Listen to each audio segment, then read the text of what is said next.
A couple weeks ago, the lectionary finished the 10th chapter of Matthew. Last week, we paused briefly in the 11th chapter, and we come to our text for this week, and the first thing I noticed was that we didn't even wave at the 12th chapter. And I wondered what had happened to move us from, "Come all you that are weary and are carrying heavy burdens, and I will give you rest," to today's energy. Well, chapter 12 tells us opposition to Jesus is growing, just as the crowds are growing. The power brokers of his generation, the Pharisees, are now openly debating Jesus. They're also beginning to talk about how to get rid of him. The Jewish leaders want him eliminated because he threatens their way of life.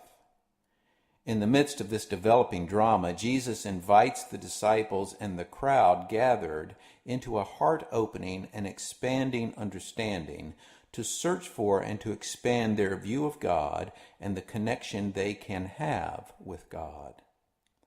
Jesus doesn't start with definitions to be checked, true or false, or systematic theology. If this is true, then this also must be true about God. But Jesus tells stories of what the kingdom of heaven is like, what God is like. The 13th chapter has 7 stories. The kingdom of heaven is like a mustard seed, a treasure, yeast, a pearl, a net, and it's like a sower with a never-ending supply of seed. These stories, perceived by some, perplexing to others, intend for us to catch a glimpse of God's connection to us and our connection to God, and to encourage us to begin to search for more of how God can be revealed in us, and how we can become more connected with God and the kingdom of heaven. I posted an article on my Facebook page you might be interested in. It's from Business Insider. The name of the article is, "Here's Why People Work Like Crazy Even When They Already Have Everything They Need." It quotes from a transcript of Larry Page at Google, who is pointing to the abundance we already have versus this striving we have become conditioned in that we will never have enough. It isn't stated in the article, but it seems to me to be pointing to Richard Rohr's quote. Richard is a Christian mystic who is quoting from someone else whose name is Anna Isnin. And the quote is interesting to me. "We don't see things as they are. We see things as we are." So as we look at this kingdom of heaven is like story, because of our conditioning in this modern age, the more we try and qualify the way the seed is broadcast with our notions of success and failure, when we start to think about the birds picking at us, the rocks in our path, the thorns choking us out, or why we're inclined to work like crazy, even when we already live abundantly, for fear we'll lose it all, I think we may have missed the point of this parable.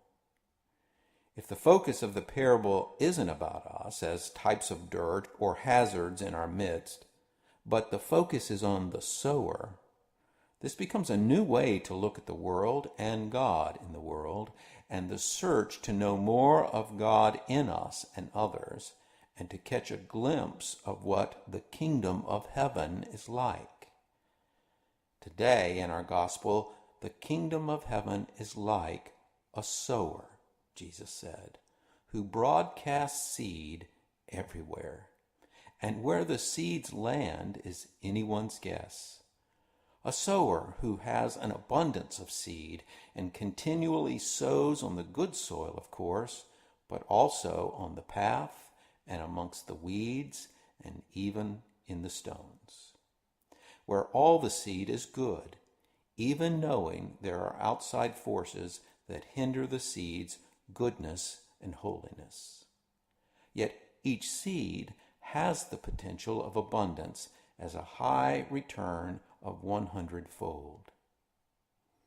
If we're going to be more like the ways of the sower, then the sower becomes more of a verb than a noun, more in the process than the conclusion, more in the experience than the philosophy, more in the relationship than the idea, more in the offering and in the generosity than in the getting. If we're going to be more like the sower, what would we be able to perceive? What way every day would we begin to say, today I will bless someone? Today, not because they asked or even needed it, just because I will be more generous. I will be giving. I will live this day, today, and every day in the abundance of what I have, as I search to be more like the sower.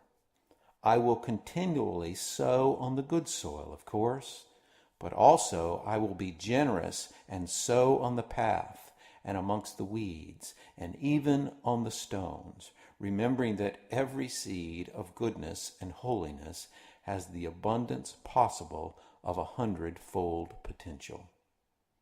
And over time, I believe our search will perceive we have begun to see and to hear differently, to change our conditioning and to begin to live as reflections of the sower. Not as humans trying to become spiritual, but who are already spiritual in God, created in God's image, and learning how to become human as God has intended for us. Sowers of God's abundance of goodness and holiness in this kingdom of heaven. Let those who have ears to hear, hear.